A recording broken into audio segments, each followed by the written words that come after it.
Welcome to Judy's kitchen. Judy's கிச்சன்ல இன்னைக்கு நம்ம யம்மியான சிக்கன் பிரியாணி தான் பார்க்க போறோம். இது ஒரு டைம் ட்ரை பண்ணி பாருங்க, அப்புறம் உங்களுக்கு எல்லாருக்கும் ஃபேவரட் பிரியாணி ஆயிடும். இது வரைக்கும் எங்க சேனல்ல சப்ஸ்கிரைப் பண்ணாதவங்க சப்ஸ்கிரைப் பண்ணுங்க, அப்படியே பக்கத்துல இருக்க பெல் பட்டனை கிளிக் பண்ணுங்க.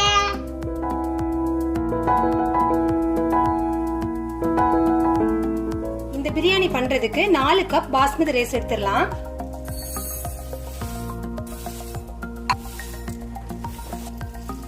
இந்த அரிசியை கழுவி ஒரு 30 நிமிஷம் நம்ம ஊற வச்சிடலாம். பிரியாணி பண்றதுக்கு ஒரு கடாய் அடுப்புல வச்சுக்கோங்க. அதுல கொஞ்சம் எண்ணெய் ஊத்திக்கோங்க.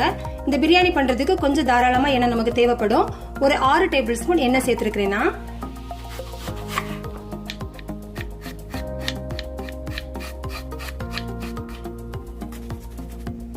மூணு பெரிய வெங்காயத்தை நல்லா ஸ்லைஸ் பண்ணி வச்சிருக்கிறேன். இதை இதுல சேர்த்துடலாம். இந்த வெங்காயம் சீக்கிரமா வதங்குறதுக்கு கொஞ்சமா உப்பு இதுல சேர்த்துடலாம். இப்ப நம்ம இந்த வெங்காயத்தை நல்ல ஒரு பிரவுன் ஆகுறது வரைக்கும் வதக்கி எடுத்துடலாம். சீக்கிரமா வதங்குறதுக்காக அடுப்பு ரொம்ப ஹை ஃபிளேம்ல வச்சிடாதீங்க, மிதமான சூட்ல வச்சு நல்லா இதை ஃப்ரை பண்ணிடலாம். இந்த வெங்காயம் வதங்குற டைம்ல நம்ம ஒரு பேஸ்ட் ரெடி பண்ணிடலாம். 2 பெரிய தக்காளி, 4 பச்சை மிளகாய், 5 டேபிள் ஸ்பூன் இஞ்சி பூண்டு பேஸ்ட்.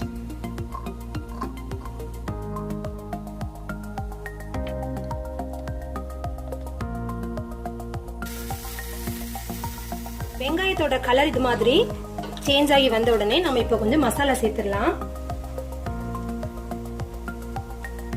மஞ்சத்தூள் 1 டீஸ்பூன், மிளகாய் தூள் 1 டீஸ்பூன், மல்லித்தூள்.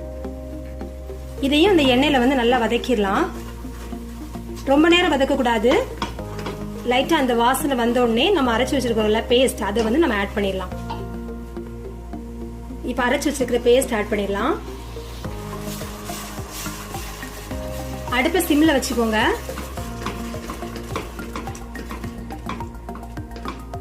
இப்போ அந்த தக்காளி எல்லாம் நல்லா அந்த எண்ணெயில நல்லா வேகட்டும். இந்த தக்காளி மசாலா வந்து ஒரு 2 நிமிஷம் நான் வந்து மூடி வச்சு வேக வச்சேன். இப்போ அந்த எண்ணெய் எல்லாமே நல்லா பிரிஞ்சு தக்காளி நல்லா குக் ஆயாச்சு. இந்த டைம்ல கொஞ்சமா மல்லி இலை, புதினா சேர்த்துக்கோங்க.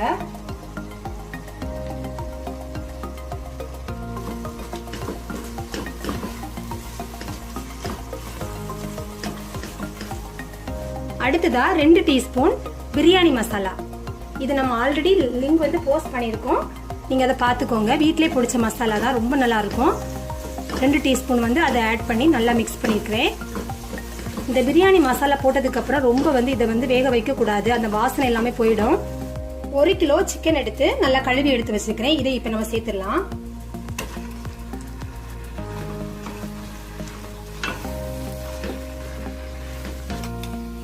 சிக்கன் மிக்ஸ் பண்ணதுக்கு அப்புறமா 1 நிமிஷம் மூடி போட்டு வச்சிடலாம்.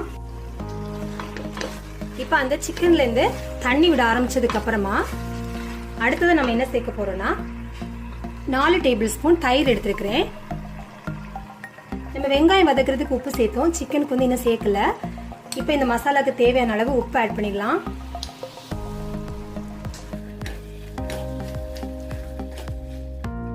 மசாலாலாம் நல்லா இந்த சிக்கன்ல கோட் ஆனதுக்கு அப்புறமா நம்ம தண்ணி எதுவும் ஆட் பண்ண போறது இல்ல. இதை வந்து மூடி வச்சு சிம்ல வச்சு வேக வைங்க.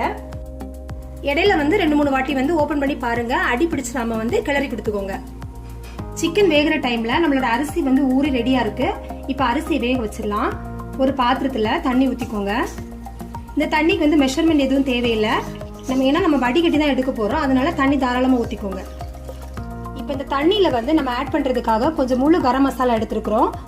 2 பிரிஞ்சி இலை, பெரிய துண்டு பட்டை, ஏலக்காய், கொஞ்சமா சோம்பு, 2 அன்னாசி பூ, அப்புறமா கிராம்பு. இதெல்லாமே வந்து ஒரு 5-6 அந்த மாதிரி அளவுல எடுத்துக்கிறேன்னா, உங்களுக்கு இன்னும் ஃபிளேவரா வேணும்னா நீ கொஞ்சம் கூடவே ஆட் பண்ணிக்கலாம். அப்புறமா இந்த சாதம் வேகிறதுக்கு தேவையான அளவு உப்பு இதுல சேர்த்துக்கோங்க.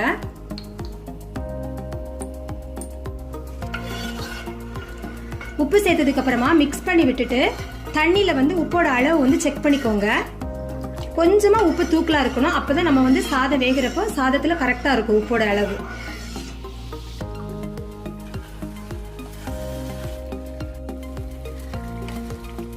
சிக்கன் ஓரளவுக்கு வெந்திருக்கு. இந்த ஸ்டேஜ்ல கொஞ்சமா எலுமிச்சம்பழம் ஜூஸ் வந்து இதுல நீங்க சேர்த்துக்கோங்க. ஒரு 1/4 மூடி அளவுக்கு போதும். இதையும் சேர்த்து நல்லா மிக்ஸ் பண்ணி விட்டுடலாம். இப்போ நீங்க உப்பு வந்து பாத்துக்கோங்க. இந்த கிரேவிக்கு கணக்கான அளவுல உப்பு நீங்க இருக்கிற மாதிரி பாத்துக்கோங்க. ஏன்னா நம்ம அரிசியில உப்பு சேர்த்து வேக வைக்கிறதுனால இந்த கிரேவிக்கு அளவான உப்பு மட்டும் பாத்துக்கோங்க. மறுபடியும் இதை மூடி வச்சு ஒரு 2 நிமிஷம் வேக வச்சிடலாம். தண்ணி நல்லா கொதிக்கிற டைம்ல 1 டேபிள் ஸ்பூன் நெய் இதுல சேர்த்துக்கோங்க. இப்போ பாதி மூடி எலுமிச்சம்பழம் ஜூஸ் அதையும் இதுல சேர்த்துக்கோங்க. இது எல்லாத்தையும் நல்லா மிக்ஸ் பண்ணி விட்டதுக்கு அப்புறமா ஊற வச்ச அரிசியை வந்து தண்ணி எல்லாம் வடிகட்டி எடுத்து வச்சிருக்கிறேன். அதை இப்ப இதுல சேர்த்துடலாம். அரிசி 3/4 வேக்காடு வெந்தா போதும். கையில இந்த மாதிரி எடுத்து பாத்தீங்கன்னா இந்த மாதிரி கட் ஆகுற மாதிரியான பதம். ஏன்னா நம்ம இதை திரும்பவும் தம் போட போறனால 3/4 வேக்காடு போதும். இப்ப இதை நம்ம வடிச்சிடலாம். நம்மளோட சிக்கன் கிரேவியும் சாதமும் ரெடியா இருக்கு. இப்ப நம்ம லேயர் பண்ணிடலாம். இப்போ இந்த சிக்கன்ல வந்து ஹாஃப் போர்ஷன் வந்து நான் எடுத்துடுறேன். ஏன்னா நம்ம 2வது லேயர் போடுறதுக்கு.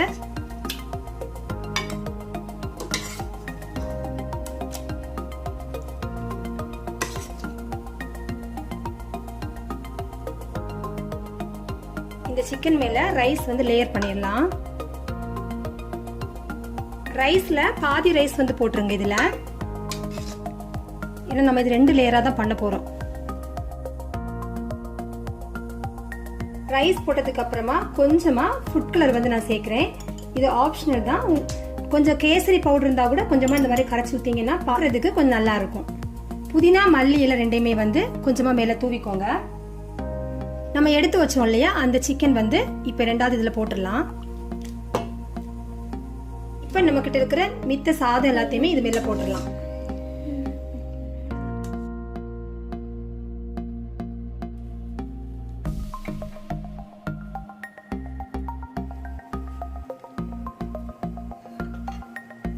கடைசியா இது மேல டெக்கரேட் பண்றதுக்கு கொஞ்சம் வெங்காயம் முந்திரி திராட்சை வந்து வறுத்து வச்சிருக்கிறேன். இதை நம்ம மேல போட்டுடலாம்.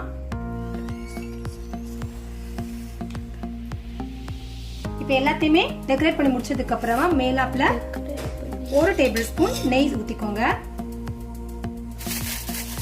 இப்ப இதை நம்ம ஃபாயில் வச்சு கவர் பண்ணிடலாம். நீங்க துணி யூஸ் பண்றதா இருந்தா துணியில கொஞ்சம் தண்ணி ஊத்தி நல்லா கொஞ்சம் ஈரம் பண்ணதுக்கு அப்புறமா இத மாதிரி கவர் பண்ணி வச்சா போதும். தம் போடுறதுக்கு பழைய தோசை தவால இருக்கும்ல, அதெல்லாம் நீங்க தூக்கி போடாம இந்த மாதிரி தம் பிரியாணி பண்றதுக்கு யூஸ் பண்ணலாம். நான் இன்னைக்கு தம் போடுறதுக்கு இந்த ஒரு தட்டு நம்மளுக்கு அவைலபிளா கிடைச்சனால அதை யூஸ் பண்றேன். இது இல்லைன்னா நம்ம வந்து தோசை தவாலே சூப்பரா வந்து நம்ம தம் போடலாம். இப்ப நம்ம பிரியாணிய ஒரு 15 நிமிஷம் அடுப்பை சிம்ல வச்சு தம் போட்டுடலாம். ரைஸ் உடைஞ்சி போகாம மெதுவா இந்த மாதிரி மிக்ஸ் பண்ணி விட்டுருங்க. சாதம் வந்து நமக்கு நல்ல உதிரியா சூப்பரா இருக்கு பிரியாணி.